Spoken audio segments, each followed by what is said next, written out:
2 தீமோத்தேயு 3ஆம் அதிகாரம். மேலும் கடைசி நாட்களில் கொடிய காலங்கள் வரும் என்று அறிவாயாக. எப்படியெனில் மனுஷர்கள் தற்பிரியராயும் பணப்பிரியராயும் வீம்புக்காரராயும் அகந்தை உள்ளவர்களாயும் தூஷிக்கிறவர்களாயும் தாய் தகப்பன்மார்க்கு கீழ்ப்படியாதவர்களாயும் நன்றி அறியாதவர்களாயும் பரிசுத்தமில்லாதவர்களாயும் சுபாவ அன்பில்லாதவர்களாயும் இணங்காதவர்களாயும் அவதூறு செய்கிறவர்களாயும் இச்சையடக்கம் இல்லாதவர்களாயும் கொடுமையுள்ளவர்களாயும் நல்லோரை பகைக்கிறவர்களாயும் துரோகிகளாயும் துணிகரமுள்ளவர்களாயும் இருமாப்புள்ளவர்களாயும் தேவ பிரியராயிராமல் சுகபோக பிரியராயும் தேவ பக்தியின் வேஷத்தை தரித்து அதன் பெலனை மறுதலிக்கிறவர்களாயும் இருப்பார்கள். இப்படிப்பட்டவர்களை நீ விட்டு விலகு. பாவங்களால் நிறைந்து பற்பல இச்சைகளால் இழுப்புண்டு எப்போதும் கற்றாலும் ஒருபோதும் சத்தியத்தை அறிந்து உணராதவர்களாயிருக்கிற பெண் பிள்ளைகளுடைய வீடுகளில் இப்படிப்பட்டவர்கள் நுழைந்து அவர்களை வசப்படுத்தி கொள்ளுகிறார்கள். என்னையும் யம்பிரேயும் மோசைக்கு எதிர்த்து நின்றது போல இவர்களும் சத்தியத்துக்கு எதிர்த்து நிற்கிறார்கள். இவர்கள் துர்புத்தியுள்ள மனுஷர்கள், விசுவாச விஷயத்தில் பரீட்சைக்கு நில்லாதவர்கள். ஆனாலும் இவர்கள் அதிகமாய் பலப்படுவதில்லை.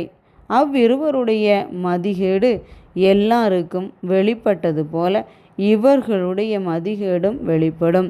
நீயோ என் போதகத்தையும் நடக்கையும் நோக்கத்தையும் விசுவாசத்தையும் நீடிய சாந்தத்தையும் அன்பையும் பொறுமையையும் அந்தியோகியா இக்கோனியா லீஸ்திரா என்னும் பட்டணங்களில் எனக்கு உண்டான துன்பங்களையும் பாடுகளையும் நன்றாய் அறிந்திருக்கிறாய்.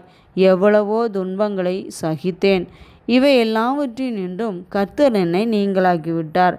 அன்றியும் கிறிஸ்து இயேசுவுக்குள் தேவ பக்தியாய் நடக்க மனதாயிருக்கிற யாவரும் துன்பப்படுவார்கள். பொல்லாதவர்களும் எத்தர்களுமானவர்கள் மோசம் போகிறவர்களாகவும் இருந்து மென்மேலும் கேடுள்ளவர்களாவார்கள். நீ கற்று நிச்சயித்து கொண்டவைகளில் நிலைத்திரு.